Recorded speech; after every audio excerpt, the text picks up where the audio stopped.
Hello! Welcome back to my channel home made healthy delights. ఈరోజు నేను చూపించేది గోరుచిక్కుడుగాయతో fry అనమాట. ఇది మనకి చాలా మంచిదండి. వెయిట్ లాస్ అవ్వాలి అని అనుకునే వాళ్ళకి కూడా ఈ కర్రీ చాలా బాగా పనిచేస్తుంది. దీంట్లో చాలా వరకు ఫైబర్ ఉంటుంది కాబట్టి.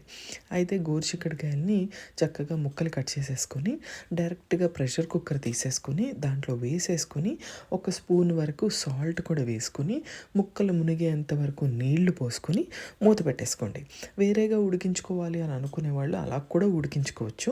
నేను కుక్కర్లో చేస్తున్నాను కాబట్టి చూపెడుతున్నాను. ఒక్కటే విజిల్ రానిచ్చి వెంటనే మూత తీసేయండి. లేదు అంటే ముక్క చాలా వరకు మెత్తబడిపోతుంది, కూర పేస్ట్ అయిపోతుందని గుర్తుపెట్టుకోండి. చక్కగా ఉడికిపోయింది కదా, ఒకసారి చూసుకోండి ఉడికిందా లేదా మనకు తెలుస్తుంది కదా. చక్కగా ఉడికిపోయి ఉంటుంది. దీన్ని ఈ నీళ్ళన్నీ తీసేసి పక్కన పెట్టుకుని వార్చుకోండి. ఈలోపు ఒక పెద్ద ఉల్లిపాయ చిన్న చిన్న ముక్కలుగా కట్ చేసుకొని పెట్టుకోండి. దాని తర్వాత పెనం పెట్టుకొని నూనె పెట్టుకొని నేను తాలింపు గింజలు వేస్తున్నానండి.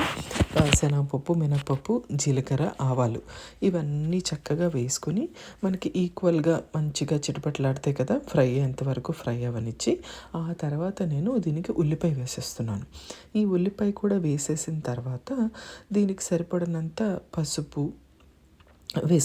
వేసేసుకొని ఈ కూరకి ఏంటంటే మనము గొడ్డు కారంతో ఎల్లుల్లిపాయ కారం చేసుకుంటున్నామండి. దానికి మనం తీసుకునే చిక్కుడుగాయలు క్వాంటిటీని బట్టి నేను ఒక 2 స్పూన్లు గొడ్డు కారము, 1 స్పూను జీలకర్ర, హాఫ్ స్పూను ఉప్పు వేసుకుంటున్నాను. అయితే నా దగ్గర వెల్లుల్లిపాయ ఆల్రెడీ పేస్ట్ చేసి ఉంటుందండి, అందుకని నేను దాన్ని 1 స్పూను వేసుకుంటున్నాను. దీంట్లోనే చిటికెడు పసుపు కూడా వేసేసుకొని దీన్ని బాగా దంచుకుంటాను. కరివేపాకు వేసుకుని స్మెల్ చాలా బాగా వస్తుందండి. చాలా అంటే చాలా బాగుంటుంది. ఇలా ట్రై చేయండి. అప్పటికప్పుడు దంచుకున్నదే వేసుకోవాలి, మిక్సీలో కొడితే అంత టేస్ట్ రాదు. ఇప్పుడు ఆల్రెడీ మనకి ఉల్లిపాయ వేగిపోయి ఉంటుంది కదా, ఆ వేగిపోయిన ఉల్లిపాయకి గోరుచిక్కుడుకాయలు మనం అక్కడ ఆల్రెడీ పెట్టుకున్నాం కదా, అది తీసుకొని నేను దీంట్లో వేసేసుకుంటున్నాను. మనము ముందే పెట్టుకున్న ఈ వెల్లుల్లిపాయ కారం ఉంటుంది కదా, ఈ కారాన్ని కూడా తీసుకెళ్ళి దాంట్లో వేసేస్తాను. ఇది వేసేసిన తర్వాత దీనికి చక్కగా మనకి ఉప్పు ఏమైనా పడుతుందేమో ఒక్కసారి చూసుకోండి. ఎవరైనా కూడా ఉప్పు పడుతుంది అన్నప్పుడు వేసుకొని, ఈ కారాన్ని ఎక్కువగా వేయిస్తే చేదు వచ్చేస్తుంది, అది కూడా గుర్తుపెట్టుకోండి.